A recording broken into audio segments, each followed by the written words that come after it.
நாளும் கலந்துனக்கு நான் தருவேன் கோலம் செய்துங்க கரிமுகத்து தூமணியே நீ எனக்கு சங்கத் தமிழ் மூன்றும் தா. மூஷிக வாகன மோதகஸ்த சாம்பரகர்ண விளம்பித சூத்ர வாமன ரூப மகேஸ்வரபுத்திர விக்ன விநாயக பாத நமஸ்தே. ஜெய்கணேச ஜெய்கணேச பாகிமாம் ஸ்ரீகணேச ஸ்ரீகணேச ரக்ஷமாம். ஸ்ரீ பகவதி யூடியூப் சேனல் நேயர்களுக்கு ஹரிஹர சர்மாவின் பணிவான நமஸ்காரங்கள். சக்தி ஜோதிட குழுவின் சார்பாக சோபகிருது வருஷம் மாசி மாத பலன்களை பற்றி பார்ப்பதற்காக அடியன் சக்தி சோமையா ஆகிய நானும் ஆஸ்ட்ரோ கேஎஸ் ஐயங்கார் அவர்களும் டாக்டர் ஹரிஹர சர்மா ஐயா அவர்களும் வந்திருக்கின்றோம். இப்போ இதில் இந்த மாதத்தினுடைய கிரக பலன்களையும் இந்த மாதத்தில் உள்ள எந்தெந்த சுப நிகழ்வுகள் இருக்குங்கிறதையும் நம்ம டாக்டர் ஹரிஹர சர்மா ஐயா சொல்லுவாங்க. அனைவருக்கும் ஹரிஹர சர்மாவின் பணிவான நமஸ்காரங்கள். நாம் ஒவ்வொரு மாதமும் மாத பயிற்சிகள் பண்ணுறோம். அதே போல் கிரக பயிற்சிகள், பெரிய கிரக பயிற்சிகளான ராகு கேது மற்றும் குரு பயிற்சி மற்றும் சனி பயிற்சி ஒவ்வொரு பலன்களும் நம்ம போடுறோம். அதே மாதிரி இந்த மாதம் நாம் பார்க்க போகிறது வருகின்ற நிகழும் மங்களகரமான சோபகிருது வருஷம். அதாவது ஆங்கில தேதி அப்படின்றது 13/2/2024 செவ்வாய்க்கிழமை. அன்றைக்கி தான் மாசி மாதம் பிறக்குது. இந்த மாசி மாதம் எது வரலும் இருக்குது அப்படின்னு பார்த்தோம்னாக்க 13/3/2024 வரலும் ஆங்கிலத்துக்கு. அது பங்குனி அடுத்த நாள் பிறக்குது. இப்போ இந்த பங்குனி பிறக்கக்கூடிய நாட்களில் என்னென்ன கிரகங்கள் என்னென்ன நிலையில் இருக்குது அப்படின்றத ஃபஸ்ட்டு பார்ப்போம். ஒவ்வொரு மாதமும் பொறுத்தளவுக்கு பெரிய கிரகங்கள் சின்ன கிரகங்கள் அப்படின்னா என்ன அப்படின்னா மெல்ல செல்லும் கிரகங்கள், விரைவாக செல்லும் கிரகங்கள். மாத பலன்களை பொறுத்தளவுக்கு விரைவாக செல்லும் கிரகங்களை வச்சு தான் நாம் பலன் சொல்கிறோம். மெல்ல செல்லும் கிரகங்கள் அப்படின்ற பொறுத்தளவுக்கு சனீஸ்வர பகவான் சற்றேறக்குறைய 2.5 வருஷம், ராகு கேது பகவான் சற்றேறக்குறைய 1.5 வருஷம், குரு பகவான் பிரகஸ்பதியான குரு சற்றேறக்குறைய 1 வருஷம். இதை தவிர மற்ற கிரகங்கள் எல்லாமே விரைவாக செல்லும் கிரகங்கள். விரைவாக செல்லும் கிரகங்கள் அப்படின்ற பொறுத்தளவுக்கு சந்திர பகவான் சற்றேறக்குறைய 2.25 நாளைக்கு ஒரு ட்ரிப்பு ஒரு ராசி விட்டு ஒரு ராசி மாறுறார். சூரிய பகவான் 30 நாளைக்கு ஒரு ட்ரிப்பு ஒரு ராசி விட்டு ஒரு ராசி மாறுறார். இதை தவிர சுக்கிரன், செவ்வாய் மற்றும் புத பகவான் சற்றேறக்குறைய 41 நாள்லேருந்து 45 நாளைக்கு பெயர்ச்சி அடைகிறாங்க. அப்போ இதை வச்சு தான் நம்ம மாத பலன்கள் சொல்கிறோம். இதுக்கு பேர் கோல் சாரம் அப்படின்னு பேர். சரி, இந்த மாசி மாதம் பிறக்கக்கூடிய 13/2/2024 அன்னைக்கு என்னென்ன கிரகங்கள் எங்கெங்கே இருக்குது அப்படின்றத ஃபஸ்ட்டு பார்ப்போமா. பிறக்கிற அன்னைக்கு காலபுருஷ தத்துவப்படி மேஷ ராசியை முதல் ராசியாக நம்ம சொல்கிறோம். அதில் பிரகஸ்பதியான குரு பகவான் இருக்கார். அதுக்கு அடுத்தது 6வது ராசியான கன்னியா ராசியில் கேது பகவான் இருக்கார். அதுக்கு அடுத்தது பார்த்தோம் அப்படின்னாக்க 10ஆம் இடத்துல செவ்வாய் பகவானும் சுக்கிர பகவானும் இருக்காங்க. 1ஆம் தேதி பிறக்கும் பொழுதே புத பகவான் கும்பத்துக்கு போயிடுறார். அதே போல் மாதம் பிறக்கிற அன்னைக்கு கும்பத்தில் சூரிய பகவானும் சனி பகவானும் இருக்காங்க. அதுக்கு அடுத்தது பார்த்தோம்னாக்க காலபுருஷ தத்துவத்துப்படி 12வது ராசியான மீனத்தில் ராகு பகவான் இருக்கார். இதில் 2 கிரகங்கள் பெயர்ச்சி அடைகிறாங்க.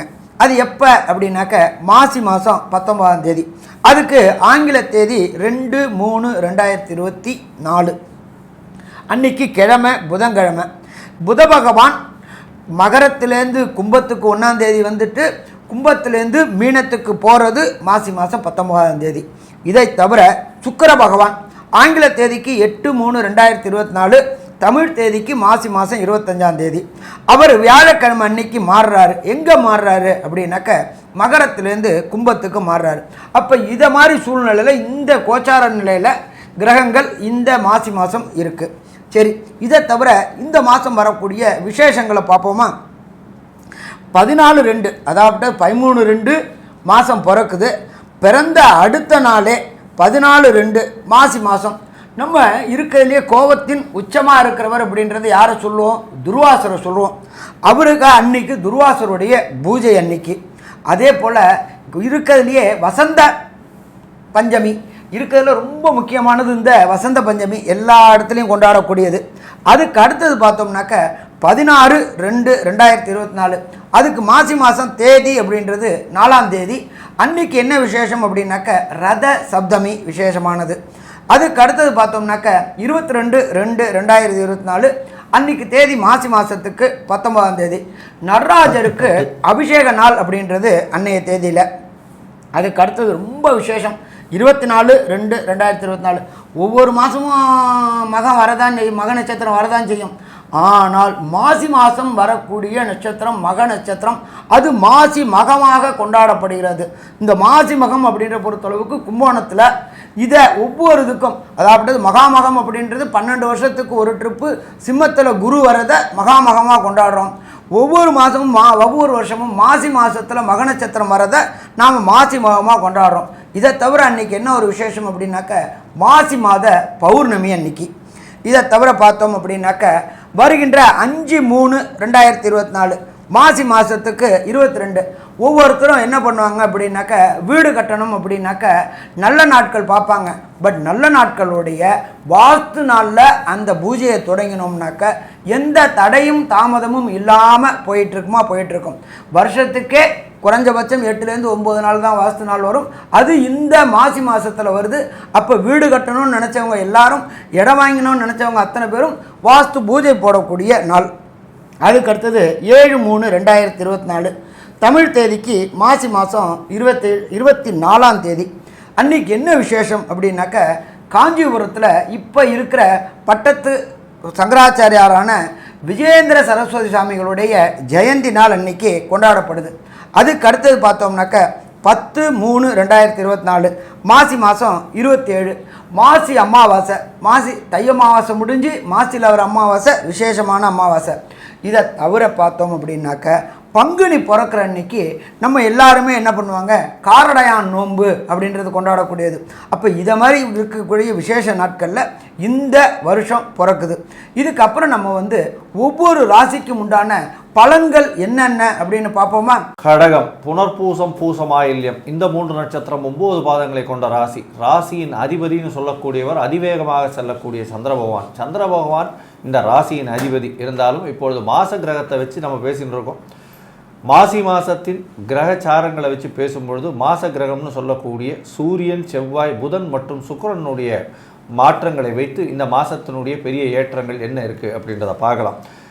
கடகராசிக்காரர்களுக்கு அஷ்டமத்தில் சனி பகவான், 10ஆம் இடத்துல குரு பகவான். என்ன சார் ஆரம்பிக்கும் போது இப்படி சொல்கிறீங்க அப்படின்னா, இது மெதுவாக செல்லக்கூடிய கிரகங்கள் கொடுக்கக்கூடிய பலன்.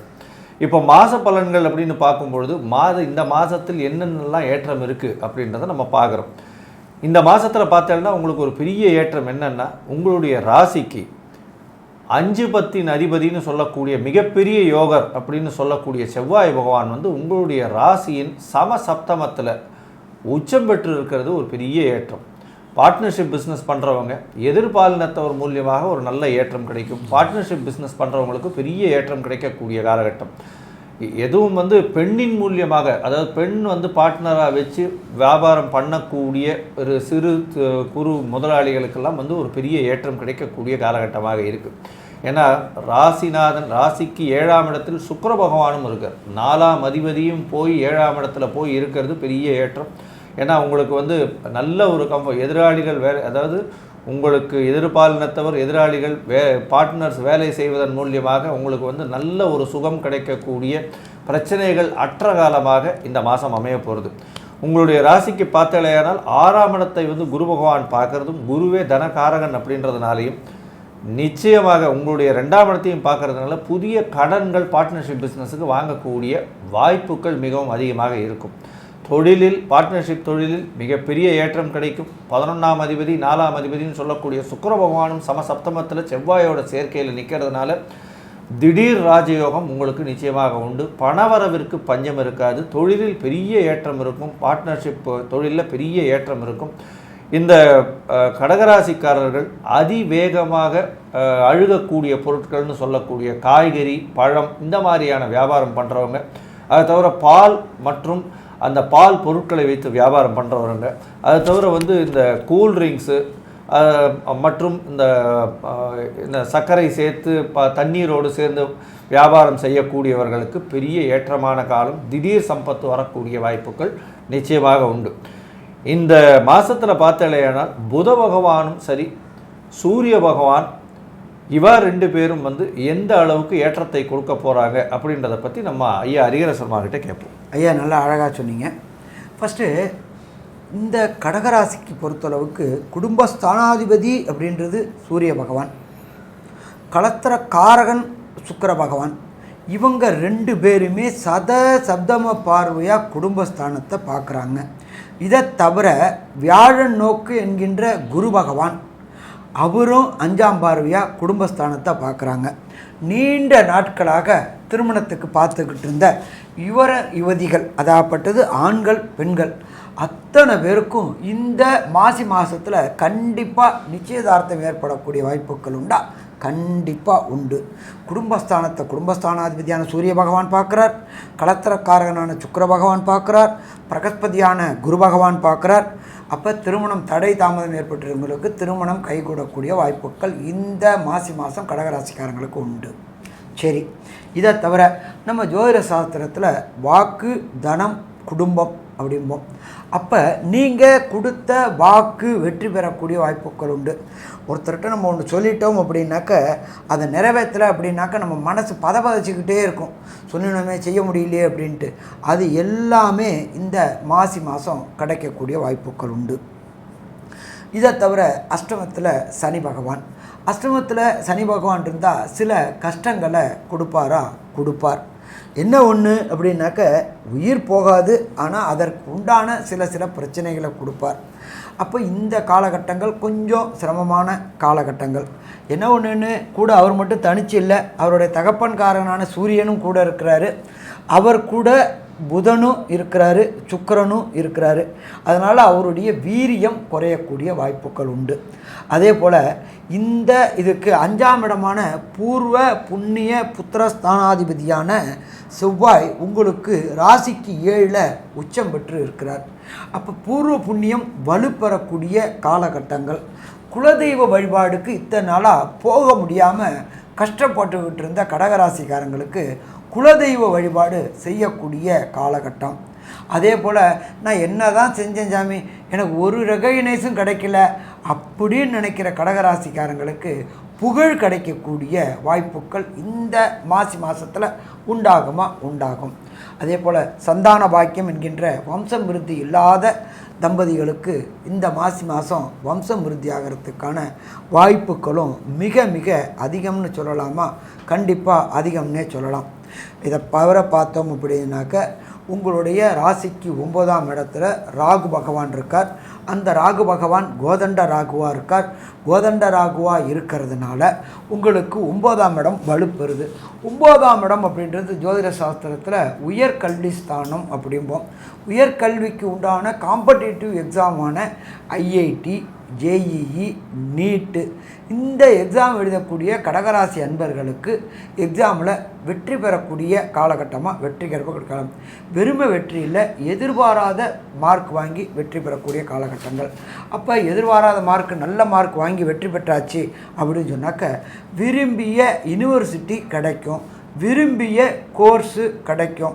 அப்போ இதை தவிர உயர்கல்விக்காக வெளியூர் வெளிநாடு செல்லணும்னு நினைக்கக்கூடிய கடகராசியை சேர்ந்த குழந்தைகளுக்கு பிஆர், அதாவது பர்மனெண்ட் ரெசிடெண்ட்டு, அடுத்தது விசா, அதுக்கு அடுத்தது க்ரீன் கார்டு, இது எல்லாமே இந்த காலகட்டங்களில் கிடைக்கக்கூடிய வாய்ப்புகளும் உண்டு. இதை தவிர மெல்ல செல்லும் கிரகமான செவ்வாய், சுக்கிரன், புதன் இவங்க என்னென்ன இந்த கடகராசிக்கு செய்வாங்க அப்படின்றத நம்மளுடைய ஐயா சக்தி சோமையா அவங்க சொல்லுவாங்க. அற்புதமாக தெளிவாக விளக்கமாக சொன்னீங்கய்யா. இந்த கடகராசிக்காரர்களுக்கு பார்த்திங்கன்னா 2ஆம் இடத்து அதிபதியாகிய சூரிய பகவானும் 8ஆம் இடத்துல இருந்து அவர் 8ஆம் இடத்து அதிபதியோடு சேர்ந்து இருந்து தன்னுடைய வீட்டையே பார்க்கிறார். அதாவது தனகாரகன் சொல்லக்கூடியவர் அவர் கடகராசிக்கு. அப்போ தனகாரகனே தனஸ்தானத்தை பார்க்கிறார். குருவும் உங்களுக்கு 2ஆம் இடத்தை பார்க்கிறார். அதே மாதிரி உங்களுக்கு 5க்கும் 9க்கும் உடைய செவ்வாய் பகவானும் 8ஆம் பார்வையில் தனஸ்தானத்தை பார்த்துருக்கிறார். அதனால் இந்த மாதங்கள் உங்களுக்கு அற்புதமான வரவுகள் ஏற்படுறதுக்கு உண்டான வாய்ப்புகள் மிக மிக அதிகம். ஆனால் வரவுகள் வந்தாலும் செலவாகக்கூடிய சூழ்நிலைகளும் உண்டு. ஏன்னு கேட்டால் 8ஆம் இடத்துல சனி இருக்கிறது அவருடைய பார்வையும் அங்கே படுறதுனால வரவும் அதிகமாக இருக்கும், வரவுக்கு மிஞ்சிய செலவுகளும் அதிகமாக இருக்கும். அதே காலகட்டத்தில் புதிய தொழில்கள் தொடங்கிறதுக்கு உண்டான காலமாக அமையும். இப்போ தற்சமயம் வரவு செலவுக்கு சரியாக இருக்குன்னு சொன்னாலும் இந்த காலகட்டத்தில் நீங்கள் தொழில் அமைக்கிற போது என்ன கேட்டால் உங்களுடைய ராசிக்கு 10ஆம் இடத்துல வந்து குரு இருக்கார், அவருடைய பார்வையும் 2ஆம் இடத்துல விழுகிறது. அப்போ இந்த மாதிரி இருக்கிறதுனால புதிய முயற்சிகள் பண்ணி புதிய தொழில்கள் தொடங்கிறதுக்கு உண்டான வாய்ப்புகளும் புதிய வேலைகளில் மாறுறதுக்கு உண்டான வாய்ப்புகளையும் இந்த சுக்கிரன் புதன் இவங்க எல்லாருடைய பார்வையும் விழுகிறதுனாலையும் சூரியன் புதன் சுக்கிரன் எல்லாருமே வந்து உங்களுக்கு வந்து இந்த இந்த மாசி மாதத்தில் ஒரு 15 தேதி போச்சுன்னா பாக்கி எல்லா கிரகங்களுமே வந்து உங்களுக்கு 8ஆம் இடத்துல இருந்து 7ஆம் இடத்தை பார்க்குறாங்க. அதனால குருவும் பார்க்கிறார். அப்போ இந்த மாதிரியான வேலைகளை புதிய வேலைகள் புதிய தொழில் தொடங்குறது இதெல்லாம் சூப்பராக அமையக்கூடிய காலகட்டமாக அமையும். அப்போ செவ்வாய் பகவானும் 2ஆம் இடத்தை பார்க்குற காரணத்தினால உங்களுக்கு வந்து குடும்பத்தில் விருத்தி அடைகிறதுக்கு உண்டான வாய்ப்புகளும் ஏற்படுத்தி கொடுப்பார். மேலும் உள்ள விவரங்களை பற்றி நம்முடைய ஐயா சொல்லுவாங்க. ஐயா அற்புதமாக சொன்னீங்க. இந்த மாதம் வந்து அதாவது அஷ்டமத்தில் சனி பகவான் 10ல் குரு இருக்குது அப்படின்றதெல்லாம் பயப்பட தேவையே இல்லை. நல்ல ஒரு ஏற்றம் கிடைக்கக்கூடிய காலகட்டம். முயற்சிகள் அனைத்தும் வெற்றியடையும். ஏன்னா 3ஆம் இடத்துல கேது பகவான் இருக்கிறதுனால நல்ல ஒரு ஏற்றம் கிடைக்கும்.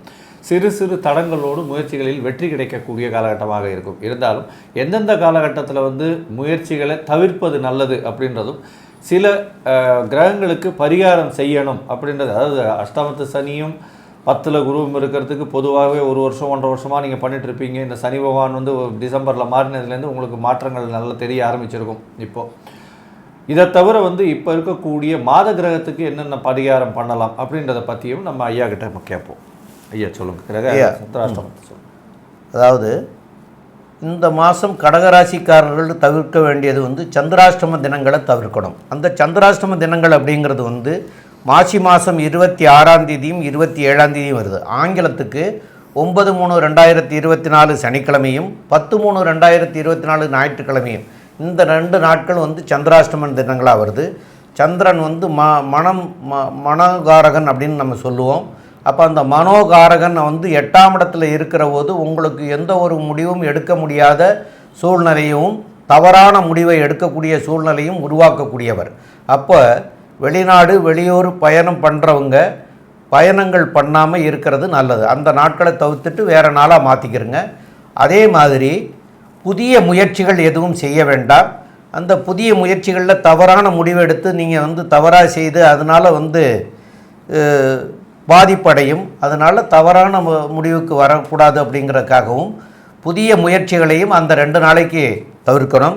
இது போக இந்த மாதத்தில் வந்து உங்களுடைய கிரக நிலைகள் சரியில்லாமல் இருக்கக்கூடிய சூழ்நிலைகளுக்கு என்ன பரிகாரங்கள் செய்யணுங்கிறத பற்றி நம்முடைய டாக்டர் ஹரிஹர சர்மா ஐயா சொல்லுவாங்க. ஐயா நல்லா விரிவாக சொன்னீங்க ஐயா, விளக்கமாக சொன்னீங்க, ஆழமாக சொன்னீங்க, அற்புதமாக சொன்னீங்க. கடகராசியை பொறுத்தளவுக்கு சந்திரன் அதிபதி. சந்திரனுடைய ஸ்தலம் அப்படின்றது நம்மளுடைய கும்பகோணம் அருகில் திருவையாறுக்கு பக்கத்தில் திங்களூர் அப்படின்ற இடம் இருக்குது. ஒரு முறை அந்த இடத்துக்கு போயிட்டு வர்றது மிக சிறப்பாக இருக்கும். அங்கே உள்ள ஈஸ்வரனுக்கு பேர் ஸ்ரீ கைலாசநாத ஈஸ்வரர். இங்கே என்ன ஒரு விசேஷம் அப்படின்னாக்க சந்திரனுக்கு சனி சன்னிதானம் உள்ள இடம். ஒரு ட்ரிப்பு இந்த மாதத்தில் கண்டு அங்கே போய் தொழுதுட்டு வந்தீங்கன்னாக்க பிரச்சனைகள் விலகக்கூடிய வாய்ப்புகள் மிக அதிகம். அதை தவிர அங்கே வழிபட்டுட்டு அங்கே உள்ள ஸ்தல விருட்சமான வில்வ மரத்தை 9 முறை சுற்றிட்டு வந்தீங்கன்னாலும் பெரிய பெரிய பிரச்சனைகள் எல்லாமே சூரியனை கண்ட பனி போல் விலகும். சாமி எனக்கு அவ்வளோ தூரம் போகிறதுக்கு வாய்ப்பு இல்லை அப்படின்னாக்க நீங்கள் இருக்கிற இடத்துக்கு பக்கத்தில் உள்ள ஈஸ்வரன் கோயிலுக்கு போயிட்டு எந்த கிழமையில் போகணும் அப்படின்னாக்க திங்கக்கிழமையில் திங்களுடைய ஹோரையான சந்திர ஹோரையான 6 to 7 போயிட்டு அங்கே உள்ள சந்திர பகவானுக்கு 3 நெய் தீபம் ஏற்றிட்டு 9 பிரதட்சணம் வாங்க. அதே போல் அந்த ஈஸ்வரன் கோயிலில் உள்ள ஸ்தல விருட்சத்தையும் 9 பிரதட்சணம் வந்தீங்க அப்படின்னு சொன்னாக்க வரக்கூடிய பிரச்சனைகளும் வந்த பிரச்சனைகளும் விலகும். இது யாருக்கு அப்படின்னாக்க தசாநாதனோ புத்திநாதனோ அந்தரநாதனோ சூட்சமநாதனோ சரியில்லாதவங்க இந்த எளிகார பரிகாரத்தை செய்யுங்க. இதை பண்ணினா கண்டிப்பாக வந்த பிரச்சனை விலகும். சரி, மொத்தத்தில் இந்த மாசி மாதம் கடகராசிக்காரர்களுக்கு என்னென்ன நற்பலன்கள் என்னென்ன கெடுபலன்கள் அப்படின்றத கன்க்ளூஷனாக நம்மளுடைய அஸ்ட்ரோ கேஎஸ் ஐயங்கார் அவங்க சொல்லுவாங்க. ஐயா, அற்புதமாக சொன்னீங்க. அதாவது கடகராசிக்காரர்கள் அஷ்டமத்து சனி 10ஆம் இடத்தில் குரு அப்படின்றத வச்சு பயப்பட தேவையில்லை. இந்த மாதத்தில் உங்களுக்கு நல்ல ஏற்றமான காலகட்டமாக இருக்குது. உங்களுடைய ராசிக்கு யோகர்னு சொல்லக்கூடிய செவ்வாய் பகவான் உச்சம் பெற்று சமசப்தமத்தில் இருக்கிறதுனால எதிர்பாலினத்தவர் மூலியமாகவும் நண்பர்கள் மூலியமாகவும் உங்களுடைய பார்ட்னர்ஷிப் பிஸ்னஸின் மூலியமாகவும் பெரிய ஏற்றம் கிடைக்கக்கூடிய காலகட்டமாக இருக்குது. கடகராசிக்காரர்களை பொறுத்தவரையிலும் பார்த்தலையானால் பணவரவிற்கு பஞ்சம் இருக்காது. செலவுகள் கொஞ்சம் அதிகமாக இருக்கக்கூடும். மறைந்த செலவுகள் சிலது வரக்கூடிய வாய்ப்புகள் உண்டு. சில அசுப செலவுகளோ தேவையற்ற செலவுகளோ வரக்கூடிய வாய்ப்புகள் நிச்சயமாக உண்டு. வெளிநாடு போகக்கூடிய பாக்கியம் நிச்சயமாக உண்டு. வீட்டை விட்டு பிரிந்து வெளிநாட்டிற்கு செல்லக்கூடிய பாக்கியம் நிச்சயமாக இருக்குது. ஏன்னா 8ஆம் இடத்துல சூரியனும் அதை தவிர புத பகவானும் இருக்கிறதுனால 12ஆம் அதிபதி 8ஆம் இடத்துல போய் இருக்கிறதும் பெரிய விசேஷம். சுக்கிர பகவான் சமசப்தமத்தில் இருக்கிறதுனால திருமண யோகமும் நிச்சயமாக உண்டு. திருமணத்திற்கு பார்க்க ஆரம்பிக்கலாம். கண்டிப்பாக உங்களுக்கு இப்போ ஃபிக்ஸ் ஆகும். அதாவது உங்களுக்கு இந்த சித்திரை மாதத்தில் அடுத்த சித்திரை மாதத்தில் வந்து நிச்சயமாக கல்யாணம் நடக்கக்கூடிய பாக்கியம் உண்டு. உடல் நலத்தில் நல்ல ஏற்றம் இருக்கும். இருந்தாலும் 8ஆம் இடத்தில் இருக்கக்கூடிய சனி பகவானால் சிறு தொல்லைகள் வந்து போகும். தாயின் உடல்நிலையில் நல்ல ஒரு ஏற்றம் இருக்கும். தந்தையின் உடல்நிலையில் சற்று தொய்வு இருக்கும். தொழிலில் அபிவிருத்தி உண்டு. புதிய தொழில் அமையும். புதிய வேலை அமையும். மொத்தத்தில் இந்த கடகராசிக்காரர்களுக்கு ஏற்றமான மாதம் அப்படின்னு இந்த சக்தி ஜோதிட குழு சொல்லுது. நன்றி, நமஸ்காரம். ஸ்ரீ பகவதி யூடியூப் சேனல் பார்த்த அன்பர்களுக்கு நன்றி. இதே போன்று ஆன்மீக தொடர்புடைய ஜோதிட தொடர்புடைய தகவல்களை தொடர்ந்து நீங்கள் பெற ஸ்ரீ பகவதி யூடியூப் சேனலை சப்ஸ்கிரைப் செய்யுங்கள் மற்றும் அருகில் உள்ள பெல் ஐக்கானை அதை அழுத்தினீர்கள் என்றால் தொடர்ந்து என்னுடைய சேனலை பார்க்க முடியும். நன்றி, நமஸ்காரம்.